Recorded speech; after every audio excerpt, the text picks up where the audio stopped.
محفل خیره را برای همین آغاز کردیم. قابلجان خوشوقت‌زاده پرزیدنت اکادمی ملی علم‌های تاجیکستان میگوید تسجیل نشدن جشن 85 سالگی اکادمیک اکبری ترسان به اظهار نظرهایش در رسانه‌ها از جمله صحبتش با رادیو آزادی ربط ندارد. ما این گونه چورابینیون را پای در پای میگذارونیم. از سبب که استاد کمی بیمار بودند ما نتوانستیم که این چورابینی استادا برگزار کنیم.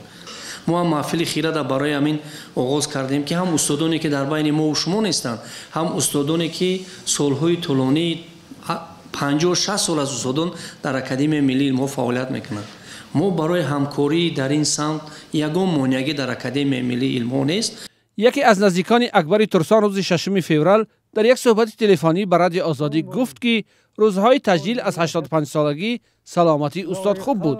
پرزیدنت اکادمی علم‌ها همچنین گفت که ما از همکاری با رادیو آزادی کناره‌گیری نکرده ایم، در حالی که برخی نهادهای اکادمی علم‌ها پس از مراجعه خبرنگاران برای صحبت اجازه رسمی پرزیدنت اکادمی را طلب می‌کنند. صحبت با مسئله رادیوی آزادی در اینجا علمان شتگی هستند. فکر اندیشه خودشون بیان میکنن، یگان مانعی نیست. مقصد من هم چون پرزیدنت اکادمی ملی علم‌ها در اینجا علمان شتگی هستند. کدام شبکه‌ای که نباشد، کدام واسطه اخباری عمومی که نباشد، هر علم فکر اندیشه خودش رو چیکار میکنند، بیان میکنند. ما برای همکاری آماده هستیم در این سمت. این در حالی است که عالمان اکادمی از بیان اندیشه در مسائل عمده تاجیکستان و شرح و تحلیل روندهای کشور خودداری میکنند.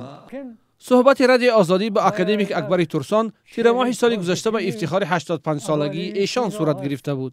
بعد از نشر آن که انتقادهای از نهادهای علمی و عالمان و دانشمندان اکادمی علم‌ها کرده بود، سر و صداها بلند شدند که اکادمی محض به همین خاطر از تسجیل جشن که قرار بود 4 اکتبر برگزار شود خودداری کرده است.